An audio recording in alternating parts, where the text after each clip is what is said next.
আজকের আলোচ্য বিষয় 2026 জানুয়ারি মাসের মান্থলি প্রেডিকশন, মাসিক রাশিফল আলোচনা। আর আলোচনা কেন্দ্রবিন্দুতে যেই ভাগ্যশালী রাশিটিকে নিয়ে আমি চলছে বিশ্লেষণ করতে চলেছি, সেই ভাগ্যশালী রাশিটি হলো কুম্ভ রাশি এবং কুম্ভ লগ্ন। এই জানুয়ারি মাসের 9টি গ্রহের অবস্থান এবং গ্রহের রাশি পরিবর্তন কুম্ভ রাশি কুম্ভ লগ্নের জাতক জাতিকাদের উপর ঠিক কি প্রভাব পড়তে চলেছে, কোন কোন বিষয়ে আপনি অ্যাক্টিভ থাকবেন, কোন কোন বিষয়ে আপনি সাবধানতা অবলম্বন করবেন, প্রত্যেকটি খুঁটিনাটি বিষয় নিয়ে থাকছে ডিটেলসে আলোচনা, আর তার সঙ্গে থাকছে সমাধানের রাস্তা। বন্ধুরা চলুন তাহলে আমরা মূল আলোচনায় প্রবেশ করি, শুরু করছি আজকের অনুষ্ঠান। তো বন্ধুরা এবার আমরা দেখে নেব গ্রহগত অবস্থান। কুম্ভ রাশি এবং কুম্ভ লগ্ন সাপেক্ষে ফার্স্ট হাউসে অবস্থান করে আছে শ্যাডো প্ল্যানেট রাহু এবং 7th হাউসে অবস্থান করে আছে শ্যাডো প্ল্যানেট কেতু। সেকেন্ড হাউসে অবস্থান করে আছে কর্মফলদাতা শনি এবং 5th হাউসে অবস্থান করে আছেন দেবগুরু বৃহস্পতি। 11th হাউসে অবস্থান করে আছে রবি, বুধ, শুক্র এবং মঙ্গল। তো এই হলো গ্রহগত অবস্থান। 14ই জানুয়ারি রবি প্রবেশ করছে মকর রাশিতে এবং 16ই জানুয়ারি মঙ্গল প্রবেশ করছে মকর রাশিতে, 17ই জানুয়ারি বুধ প্রবেশ করছে মকর রাশিতে, 13ই জানুয়ারি শুক্র প্রবেশ করছে মকর রাশিতে। তো বন্ধুরা এবার আমরা আলোচনা করবো এই মাসের শরীর স্বাস্থ্য জায়গাটা কেমন থাকছে। ফার্স্ট হাউসে অবস্থান করে আছেন রাহু এবং সেকেন্ড হাউসে অবস্থান করে আছেন কর্মফলদাতা শনি। এবার লগ্ন কিংবা রাশিতে অবস্থান করে থাকার কারণে রাহু শ্যাডো প্ল্যানেট কুম্ভ রাশি, যারা কুম্ভ রাশি কুম্ভ লগ্নের জাতক জাতিকা তারা বুঝতে পারছেন যাদের এই মুহূর্তে তাদের শারীরিক, মানসিক, অর্থনৈতিক, আমি শারীরিক বিষয় নিয়ে আলোচনা করছি, প্রথমে শারীরিক বিষয়টা নিয়ে আলোচনা করি। তো শারীরিকভাবে এবং মানসিকভাবে কোনোভাবেই কিন্তু সুস্থ নেই কুম্ভ। কুম্ভ এই মুহূর্তে সব থেকে নাজেহাল অবস্থা। শরীর স্বাস্থ্য মন কোনোটাই ভালো নেই, কোনো দিক থেকেই স্থির থাকতে পারছেন না। শরীর স্বাস্থ্যের বিষয়ে সমস্যা হচ্ছে, মানসিকভাবে সব থেকে যেটা বিগ প্রবলেম সেটা হচ্ছে মানসিক অশান্তি। মনের দিক থেকে কখনোই কিন্তু শান্তি পাচ্ছেন না। শরীর স্বাস্থ্যের বিষয়ে কিন্তু একটু বিশেষভাবে যত্নবান হবেন, খাবার দাবারের প্রতি বিশেষভাবে ধ্যান রাখবেন, শরীর স্বাস্থ্যের প্রতি যত্নবান হতে হবে, ওয়ার্কআউট করার চেষ্টা করবেন। তার তনের সঙ্গে মনের, তনুর সঙ্গে মনের কিন্তু একটা সংযোগ খুবই প্রয়োজন এবং যেমন শরীরচর্চা করা প্রয়োজন তেমন কিন্তু ধ্যান কিংবা মেডিটেশনটা সত্যিই খুব প্রয়োজন। অতি দ্রুত উত্তেজিত হয়ে পড়া, রেগে যাওয়া কিন্তু এই মুহূর্তে আপনার মধ্যে দেখা যায়। কোনো ভালো কথা বললেও আপনার কিন্তু ভালো লাগে না। আপনার হয়তো গুরুজনরা আপনাকে ভালো পরামর্শ দিচ্ছে কিন্তু সেটাও কিন্তু আপনার কাছে ভীষণ খারাপ লেগে উঠছে। শরীর স্বাস্থ্য নিয়ে অনেকের ক্ষেত্রে ব্যয় হচ্ছে এবং অনেকের ক্ষেত্রে মেজর প্রবলেম হয়েছে কিন্তু। তো এই মাসে কিন্তু আপনাদের শরীর স্বাস্থ্যের জায়গাটা খুব ভালো আমি বলবো না, অ্যাভারেজ থাকবে। দেখুন এই মাসে কিন্তু অনেকগুলো গ্রহ রাশি পরিবর্তন করছে, সেটা দেখবার বিষয় আপনাদের জন্য পজিটিভ নাকি নেগেটিভ। তো যেহেতু লগ্ন কিংবা রাশির অধিপতি গ্রহ মার্গী অবস্থায় রয়েছেন দ্বিতীয় হাউসে, তবুও আমি বলবো যে খাবার দাবার বিষয়ে সাত্ত্বিক ভাবটা রাখার চেষ্টা করবেন। আর শনি কিন্তু এই মুহূর্তে যেটা দেখতে পাচ্ছি আমরা সেকেন্ড হাউসে রয়েছেন হচ্ছে বৃহস্পতির নক্ষত্রে। তো সেই ক্ষেত্রে আমি বলবো যে আপনারা শরীর স্বাস্থ্যের প্রতি একটু বিশেষভাবে যত্নবান হবেন, নিজের কেয়ারিং করার চেষ্টা করবেন, একটু নিজের যত্নবান হন। পরিবার করে অনেক ভাবনা ভেবেছেন, কুম্ভকে এবার ভাবতে হবে নিজের ভালো কিসে হয়, তবে হাঁটু কোমরের সামান্য একটু সমস্যা হতে পারে। এবার আমরা আলোচনা করবো সেকেন্ড হাউস নিয়ে, যে অর্থের জায়গাটা কেমন চলছে কুম্ভের ক্ষেত্রে। সেকেন্ড হাউসের লর্ড কিন্তু 5th হাউসে অবস্থান করে আছে। তো বন্ধুরা যারা কুম্ভ রাশি কুম্ভ লগ্নের জাতক জাতিকা তাদের ক্ষেত্রে আমি স্পষ্টভাবে বলে দিতে চাই, এই মুহূর্তে যেটা সব থেকে বিগ প্রবলেম কুম্ভের ক্ষেত্রে, অর্থনৈতিক প্রবলেমটা সব থেকে বেশি খারাপ। কেননা মানে খারাপ এই কারণে বলছি যে অর্থ রোজগার হচ্ছে না এটা কিন্তু আমি বলছি না, স্পষ্টভাবে আমি বলছি যে ইনকাম হচ্ছে, আর্নিং হিউজ পরিমাণে হলেও আপনি যদি দিনের শেষে হিসাব করেন তাহলে কিন্তু স্কোর জিরো, মাইনাসে চলছেন আপনি। মানে অর্থ আসার আগেই ব্যয় হয়ে যাচ্ছে কিংবা ব্যয় করে ফেলছেন। এই অর্থটা পেলে ওই খাতটা আমি মানে ভরাট করব, এইখান থেকে এই অর্থটা আসলে ওই ঋণটা আমি পরিশোধ করব। মানে আমার আগেই আমি ব্যয় করে ফেলেছি, একটা টাকা আসার আগে আরেকটা জায়গায় আমাকে পড়তে হচ্ছে। মানে টাকা আসার আগে আমার আসার সাথে সাথে আমার হাত থেকে বেরিয়ে যাচ্ছে, কোনোভাবেই আমি কিন্তু সেভ করতে পারছি না, সঞ্চয় করতে পারছেন না, এটা বিগ প্রবলেম। এবং যত সঞ্চিত অর্থ ছিল সেই ক্ষেত্রে কিন্তু কুম্ভের ব্যয় হয়েছে প্রচুর পরিমাণে। আত্মীয় পরিজন বন্ধু বান্ধব সকলকেই আপনি অনেক বেশি দেখেছেন। আর এই গত 5 বছর, কারো ক্ষেত্রে 2 বছর, কারো ক্ষেত্রে 1 বছর, কারো ক্ষেত্রে 2.5 বছর আপনারা বুঝতে পারছেন চেনা মানুষকে কিভাবে চোখের সামনে অচেনা হতে দেখেছেন। পারিবারিক ব্যবসা, খাদ্য সংক্রান্ত ব্যবসা যারা দেশের মধ্যে করছেন তাদের ক্ষেত্রে কিন্তু ভীষণ পরিমাণে ডাউনে চলছে। এবং যারা কুম্ভের জাতক জাতিকা রয়েছেন তাদের ক্ষেত্রে আরো একটা বিষয় আমরা দেখছি, কথাবার্তার মধ্যে মাধুর্যতা মিষ্টতা কিন্তু ভীষণভাবেই হারিয়ে ফেলেছেন। আরো একটা বিষয়, কথার মধ্যে কোনো লিমিটেশন রাখছেন না, মাধুর্যতা রাখছেন না। তার কারণও প্রচুর রয়েছে। আপনার সাথে এমন এমন ঘটনা ঘটেছে যেখান থেকে আপনি অনেক বেশি শিক্ষা নিয়ে ফেলেছেন, অনেক বেশি বাস্তববাদী হয়ে গেছেন। ভুলটাকে ভুল, ঠিকটাকে ঠিক বলতে পারছেন বলেই আপনার পরিবার, আপনার সকলেই কিন্তু আপনার থেকে দূরে চলে যাচ্ছে। কারণ সত্যিটা শুনতে সকলেরই ভীষণভাবেই খারাপ লাগে, এটাই বাস্তব। তো বন্ধুরা যারা রয়েছেন কুম্ভের জাতক জাতিকা তাদের ক্ষেত্রে আমি একটা কথা স্পষ্ট বলছি যে অর্থের জায়গাটা আপনাদের একটু হিসাব করে, হিসাব কষে ব্যয় করুন, একটু বুঝে শুনে ব্যয় করুন। আমার মনে হয় অনেকটা বেটার থাকতে পারবেন। তবে যে অর্থ আসবে না এটা নয়, কিন্তু আমরা বছরের প্রথমেই দেখতে পাচ্ছি যে প্রথম একদম ঢুকেই আমরা দেখতে পেলাম জানুয়ারির, সেখানে আপনাদের অর্থের কোনো অভাব কিন্তু থাকছে না। অর্থনৈতিক জায়গাটা যথেষ্ট স্ট্রং থাকছে। যারা বিদেশে বিজনেস করছেন, বিদেশ পারপাসে বিজনেস করছেন তাদের ক্ষেত্রে কিন্তু অনেক বেশি হাইলাইটেড হওয়া, তাদের ক্ষেত্রে অনেক বেশি ডেভেলপ করা, অনেক বেশি এগিয়ে যাওয়ার বিষয় রয়েছে। এবং যারা দেশে বসে বিদেশের কাজের সঙ্গে কানেক্টেড এবং যারা পারিবারিক ব্যবসা, খাদ্য সংক্রান্ত সব, hotel, restaurant, adviser, counselling, singer এবং বাচিক শিল্পী যারা রয়েছেন এবং বাক্যের যারা কাজ করে থাকেন তারা যদি মনে করেন যে আমরা একটু ভালোভাবে কাজ করবো তাহলে বাক্যের মধ্যে লিমিটেশন, মাধুর্যতা, মিষ্টতা রাখুন এবং চেষ্টা করবেন একটু বুঝিয়ে কথা বলার, দেখবেন আপনার কাজের জায়গা অনেক বেশি পজিটিভ হচ্ছে। তো আমরা আর্থিক জায়গাটা একটু দেখে নিলাম যে সিকিউর রয়েছে, অর্থ সঞ্চয় হবে, এ বিষয়ে কোনো সন্দেহ কিন্তু আমাদের কোনো রকমই থাকছে না যারা কুম্ভের জাতক জাতিকা রয়েছেন।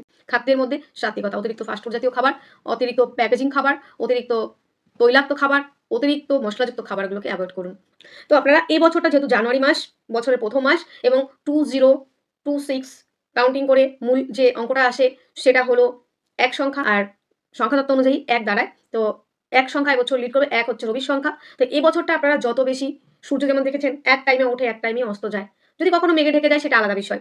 তো বিষয়টা হলো যে যত বেশি টাইম মেইনটেইন করে চলতে পারবেন এই ২০২৬ সালে, সে তত বেশি সফল, সে তত বেশি প্রতিষ্ঠিত, সে তত বেশি এগিয়ে যেতে পারবেন, সুনাম বৃদ্ধি করতে পারবেন, নাম-যশ তৈরি করতে পারবেন। এটা নিশ্চিতভাবেই বলা যেতে পারে, একদম গ্যারান্টি সহকারে। করে দেখুন, একটা বছর দেখবেন আপনি নিজেই নিজের পরিবর্তন বুঝতে পারবেন। তো এটুকু গেল। এবার আমরা আসবো যোগাযোগ কমিউনিকেশন নিয়ে। যোগাযোগ কমিউনিকেশন নিয়ে কোনো রকম প্রবলেম আমরা দেখতে পাচ্ছি না। যারা হস্তশিল্পী, আর্ট, লেখালেখি এই ধরনের প্রফেশনের সঙ্গে যারা যুক্ত তারা অনেক বেশি এগিয়ে যেতে পারবেন। যারা হস্তশিল্পী রয়েছেন, যারা বাজিক শিল্পী রয়েছেন, এই ধরনের লেখালেখির সঙ্গে যারা যুক্ত, যারা ডেকোরেশনের সঙ্গে যুক্ত, যারা হাতের মাধ্যমে সূক্ষ্ম, সূক্ষ্ম কাজ করে থাকেন, ফ্যাশন ডিজাইনার রয়েছে, কুটির শিল্পী যারা রয়েছেন, কুটির শিল্প যাদের রয়েছে, যারা কুটির শিল্পী রয়েছেন, তাদের জন্য কিন্তু অনেক বেশি এগিয়ে যাওয়ার সম্ভাবনা রয়েছে। ভাই বোনদের সঙ্গে সুসম্পর্ক বজায় থাকবে ততদিন পর্যন্ত, ১৬ই জানুয়ারি পর্যন্ত। ১৬ই জানুয়ারির পর থেকে কিন্তু ভাই বোনদের সঙ্গে সম্পর্কের জায়গাটা অনেক বেশি খারাপের দিকে যাবে, ডাউনের দিকে যাবে, মিসআন্ডারস্ট্যান্ডিং হবে। সেটা পরিবারের অর্থ নিয়েও হতে পারে, কিংবা জমি জায়গা নিয়েও হতে পারে, পারিবারিক সম্পদ নিয়েও কিন্তু হতে পারে। তো বিষয়টা কিন্তু বেশ প্রবলেমেটিক, বেশ সমস্যাজনক। তো যারা রয়েছেন কুম্ভ রাশির জাতক জাতিকা, তৃতীয় এবং আপনাদের হচ্ছে 10th হাউসের লর্ড হচ্ছে মঙ্গল, সে অবস্থান করে আছেন 11th হাউসে। তো এই ক্ষেত্রে কিন্তু যারা কাজ করছেন, বিভিন্ন ধরনের কাজের সঙ্গে সেলফ এমপ্লয় হিসেবে কাজ করছেন, স্বাধীন পেশায় যারা কাজ করছেন, স্বাধীন ব্যবসার সঙ্গে যারা যুক্ত, তাদের ক্ষেত্রে হিউজ পরিমাণে ডেভেলপমেন্টের জায়গা আমরা কিন্তু দেখতে পাচ্ছি। এবং কর্মপতি যেখানে 11th হাউসে, কর্মের সাফল্য, সেটা যে কোনো কর্মই হতে পারে, চাকরি ব্যবসা যে কোনো কর্মই হতে পারে, কর্মক্ষেত্রে সফলতা রয়েছে। তবে হ্যাঁ, দেশের মধ্যে যারা ট্রাই করছেন, ডিফেন্স লাইনে যারা ট্রাই করছেন, তাদের ক্ষেত্রে আমি বলবো যে যা করবার আপনারা চটপট করে আপনারা করে ফেলুন, সেটা হচ্ছে ১৬ই জানুয়ারির আগে পর্যন্ত। তবে দেশের বাইরে যারা কাজের জন্য ট্রাই করছেন, দেশের বাইরে যারা চাইছেন বিদেশে কাজের সুযোগ পাবার, বিদেশে যাবার, বিদেশে কাজ করবার, তাদের কিন্তু বন্ধুরা আমি বলবো ১৬ই জানুয়ারির পরে আরো বেশি সুযোগ সুবিধা রয়েছে যারা বিদেশে সেটেল হতে চান। তো চলুন এবার আমরা আসবো জমি জায়গা সংক্রান্ত বিষয় নিয়ে। যারা কুম্ভে জাতক জাতিকা রয়েছেন, বাড়ি করতে গিয়েও হয়নি বিগত বছরগুলিতে, এবং গাড়ি কিনতে গিয়েও হয়নি, জমি জায়গা প্রপার্টি কিনতে গিয়েও হয়নি, বন্ধুদের সঙ্গে বেশ কিছু মিসআন্ডারস্ট্যান্ডিং ছিল বিগত বছরগুলিতে। তবে এ মাসের প্রথমেই ঢুকে আমরা দেখতে পাচ্ছি বন্ধু বান্ধব, জমি জায়গা, গাড়ি বাড়ি সংক্রান্ত যত রকম ব্যবসা রয়েছে, প্রত্যেকটা ব্যবসা কিন্তু এগিয়ে যাবে, প্রত্যেকটা ব্যবসায় কিন্তু সাফল্য পাবেন, প্রত্যেকটা জায়গা আপনাকে সুনাম দেবে, কিন্তু এ বিষয়ে কোনো রকম সন্দেহ কিন্তু থাকছে না। এবং বন্ধুরা, পাশাপাশি আমরা যেটা দেখতে পাচ্ছি, মায়ের সঙ্গে সম্পর্কের উন্নতি একদম বছরের প্রথম মাসের প্রথম দিন থেকে আমরা দেখতে পাচ্ছি মায়ের সঙ্গে সুসম্পর্ক, বন্ধুত্বের সম্পর্কের মধ্যে পজিটিভিটি। এবং বন্ধুরা, তার সঙ্গে জমি জায়গা গাড়ি বাড়ি সংক্রান্ত যারা প্রমোটারি করে থাকেন, যারা বাড়ি কেনাবেচা করে থাকেন, তাদের জন্য অনেক বেশি সুযোগ সুবিধা রয়েছে, তারা অনেক বেশি এগিয়ে যেতে পারবেন। জমি জায়গা গাড়ি বাড়িতে ইনভেস্ট করলে কিন্তু লাভবান হবেন। শুক্র কিন্তু প্রবেশ করছে ১৩ই জানুয়ারি। ১৩ই জানুয়ারির পর থেকে কিন্তু জমি জায়গা গাড়ি বাড়িতে ইনভেস্ট করলে অনেক বেশি লাভবান হবেন। তবে বন্ধুরা, ১৭ই জানুয়ারি তারপর থেকে কি হবে, আপনাদের প্রেমের জায়গাটা অনেক বেশি ভালো হবে, ভাগ্যস্থান অনেক বেশি ভালো হবে। জমি জায়গা গাড়ি বাড়িতে যারা এবার আমরা চতুর্থ হাউস নিয়ে যেহেতু আলোচনা করছি, তো সেই ক্ষেত্রে আমি বলবো কবে থেকে ইনভেস্ট করবেন। ইনভেস্ট করতে হলে আপনারা ১৩ তারিখের আগে পর্যন্ত আপনারা ইনভেস্ট করবেন। ১৩ তারিখের পর কিন্তু আর কোনো রকম ইনভেস্ট করতে যাবেন না। তো তার আগেই কিন্তু ১৩ তারিখের আগেই আপনাদের আমি বলবো জমি জায়গা গাড়ি বাড়ি সংক্রান্ত ব্যবসা ইনভেস্ট করবেন ১৩ তারিখের আগে। ১৩ তারিখের পরে আর একটি পয়সাও কিন্তু ইনভেস্ট করবেন না গাড়ি বাড়ি জমি জায়গা সংক্রান্ত বিষয়ে। শুক্র প্রবেশ করছে ১৩ই জানুয়ারি মকর রাশিতে। তো এখানে আরো একটা কথা বলে রাখি, যারা বিদেশের দিকে সেটেল হতে চাইছেন, যারা বিদেশে গাড়ি বাড়ির জায়গা ভাবছেন, যারা বিদেশে ঘর চাইছেন, তাদের জন্য কিন্তু অনেক বেশি সুযোগ সুবিধা রয়েছে, অনেক বেশি পজিটিভিটি কিন্তু রয়েছে। তো জমি জায়গা সংক্রান্ত বিষয় আমাদের সলভ হয়ে গেলে এই মাসে কিন্তু আমরা জমি জায়গাটা অনেক বেশি কভার করতে পারবো, ইনভেস্ট করলে লাভবান হবেন। এবং যারা চাইছেন বাড়ি গাড়ি করবার, অবশ্যই আপনাদের হওয়ার সম্ভাবনা রয়েছে ১৩ তারিখের আগে পর্যন্ত। ১৩ তারিখের পরে কিন্তু কোনোভাবেই কোনো বাড়ি গাড়ি সংক্রান্ত কোনো বিষয় ইনভেস্ট না করাই ভালো, আমার যেটা মনে হয়, আমার বিচারে।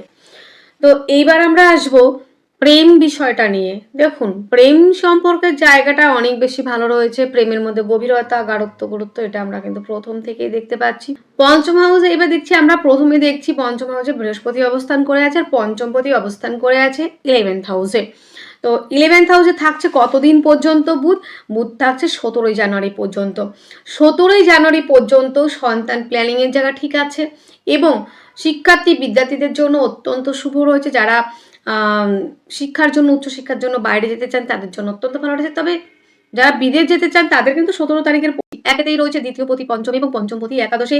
এই ক্ষেত্রে কিন্তু অনেক বেশি সুযোগ সুবিধা রয়েছে, এবং একাদশ হাউসে কিন্তু অনেকগুলো গ্রহ আমরা মাসের প্রথম থেকেই দেখতে পাচ্ছি। তাই এই মাসটার প্রথম কয়েকটা দিন, আধা মাস, যথেষ্ট পরিমাণে উন্নতির সম্ভাবনা। তবে পরের জায়গাগুলো আমি আলোচনা করছি, চলুন। তো বন্ধুরা, এই যে পঞ্চমপতি একাদশে এই ক্ষেত্রে সন্তানের লেখাপড়ার জায়গা অনেক ভালো হবে এবং যারা শিক্ষার্থী বিদ্যার্থী রয়েছেন তাদের জন্য অত্যন্ত ভালো হবে। এবং তার সাথে সাথে যারা রয়েছেন ফুড আইটেম নিয়ে ব্যবসা করেন, মিষ্টির দোকান, মুদিখানার দোকান, ফুল ফল দশকর্মা, এই ধরনের প্রফেশনগুলি কিন্তু অনেক বেশি ভালো যাওয়ার কিন্তু সম্ভাবনা কিন্তু আমরা দেখতে পাচ্ছি। এবং পঞ্চমপতি 11th হওয়ার জন্য স্বাধীন পেশা, অ্যাডভাইজার কাউন্সিলর, এই প্রফেশনগুলি কিন্তু অনেক বেশি সফলতা দিকে যাবে এবং সাফল্য কিন্তু আসবেই, এটা কিন্তু আপনারা নিশ্চিতভাবেই মানে জেনে রাখুন।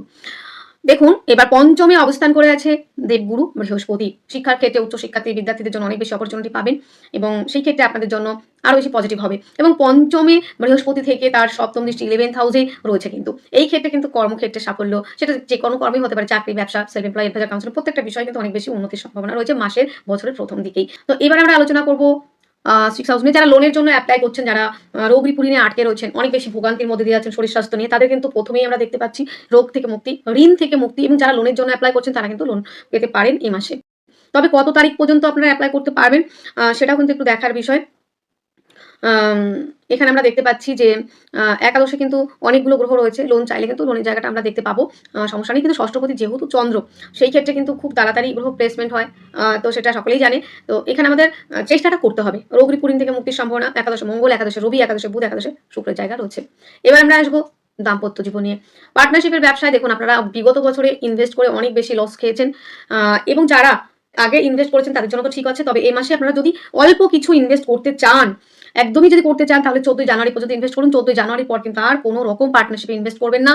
এবং দাম্পত্য জীবনে অনেক বেশি প্রবলেম ফেস করতে হচ্ছে, কারো ক্ষেত্রে সেপারেশন, কারো ক্ষেত্রে ডিস্টারবেন্স তৈরি হয়েছে অনেক বেশি। সেই জায়গা থেকে কিন্তু আপনারা এখনো পর্যন্ত বেরোতে পারেননি। তবে এইটুকু বলতে পারি, 14 জানুয়ারি পর্যন্ত একটু পজিটিভ, তারপরে কিন্তু আরো বেশি সমস্যা হবে ম্যারিড লাইফে। একেতে লগ্ন কিংবা রাশিতে রাহু, সপ্তমে কেতু থাকছে, তারপরে আবার সপ্তমপতি দ্বাদশ হাউসে অবস্থান করবে। পার্টনারকে নিয়ে, মানে আপনার পার্টনার যে আপনার বেটার হাফ রয়েছে, তাকে নিয়ে হাসপাতাল খরচা বৃদ্ধির জন্য ব্যয় হতে পারে, কিংবা তার সঙ্গে কোনো না কোনো কারণে ডিস্টেন্স তৈরি হতে পারে, সম্পর্ক ভেঙে যেতে পারে এবং দাম্পত্য জীবনে অনেক বেশি প্রবলেম হতে পারে। এবং অষ্টমপতি বুধ এবং পঞ্চমপতি বুধ সে অবস্থান করে আছে আপনাদের 11th হাউসে। গুপ্ত চর্চা, গুপ্ত বিদ্যা, গুপ্ত কর্মের সঙ্গে যারা যুক্ত তারা অনেক বেশি এগিয়ে যেতে পারবেন, তাদের সফলতা। গবেষণামূলক কাজ যারা করছেন, রিসার্চ যারা করছেন, তাদের জন্য অনেক বেশি সাফল্য রয়েছে এই মাসে। তো এবার আমরা নবম হাউস নিয়ে আলোচনা করলাম। পৈতৃক ব্যবসা, পিতার সঙ্গে সুসম্পর্ক, এই জায়গাগুলো হবে এবং পিতার সম্পত্তি প্রাপ্তিতে যত রকমের বাধা আসছিল সেই বাধাগুলি কিন্তু অনেক বেশি আপনারা কাটিয়ে উঠতে পারবেন, ভাগ্য সাপোর্ট করবে। এবং যারা পারফিউমারি ব্যবসা, যারা শৌখিন দ্রব্যের ব্যবসা, পোশাক আশাকের ব্যবসা, এই ধরনের ব্যবসার সঙ্গে যুক্ত, তারা কিন্তু সফলতার দিকে এগোতে পারবেন। যারা বিদেশি ব্যবসাটা করছেন, বিদেশে কনভার্ট করতে চান, এইসব ধরনের ব্যবসা, পারফিউমারি, মেয়েদের জুয়েলারি, পোশাক আশাক, ইলেকট্রনিক্স দ্রব্য, তাহলে পরে তাদের জন্য কিন্তু আমি বলবো যে মাস জুড়েই ভালো রয়েছে। যারা বিদেশে কিংবা দেশে করতে চান, দেশে করতে চাইলে 13 জানুয়ারি আগে পর্যন্ত, বিদেশে করতে চাইলে 13 জানুয়ারির পরেও কিন্তু ভালো থাকবে। কর্মের জায়গাটা মঙ্গল অবস্থান করে আছে 11th হাউসে, কর্মস্থান যথেষ্ট ভালো, কর্মক্ষেত্রে সফলতা, কর্মক্ষেত্রে পদমর্যাদা বৃদ্ধির জায়গা রয়েছে। তবে 16 জানুয়ারির পর থেকে কিন্তু দেশের মধ্যে কাজের জায়গাটা পাওয়া অনেক বেশি টাফ হয়ে যাবে। তবে বিদেশে যাওয়ার জন্য, বিদেশে যারা কাজের জন্য ট্রাই করছেন, তাদের জন্য কিন্তু অনেক বেশি ভালো রয়েছে। তাই জন্য আমরা এ মাসে কি কি করতে পারি সেই জায়গাটা একটু দেখবো। এই বছরটা যেহেতু রবির বছর, ওম নমঃ শিবায়, আর যেহেতু কুম্ভ রাশির জাতক জাতিকা, তো অবশ্যই বলবো ওম নমঃ শিবায় 11 বার কিংবা 21 বার জপ করবেন। শনিবারের দিন কালো তেল কিংবা শনিবারের দিন কালো তিল কিংবা সরিষার তেল আপনারা দান করতে পারেন। তার সাথে আপনারা চেষ্টা করবেন হনুমানজির উপাসনা করা, হনুমানজির অনেক বেশি আরাধনা করা, হনুমান চালিসা পাঠ করা, তাহলে কিন্তু অনেক ভালো থাকতে পারবেন। তাহলে বন্ধুরা, আজকের আলোচনাতে এতটুকু। আপনারা অনেক ভালো থাকবেন, সুস্থ থাকবেন, আপনাদের জীবন সুখ এবং শান্তিতে পরিপূর্ণ হোক। ওম শান্তি, নমস্কার, রাধে রাধে।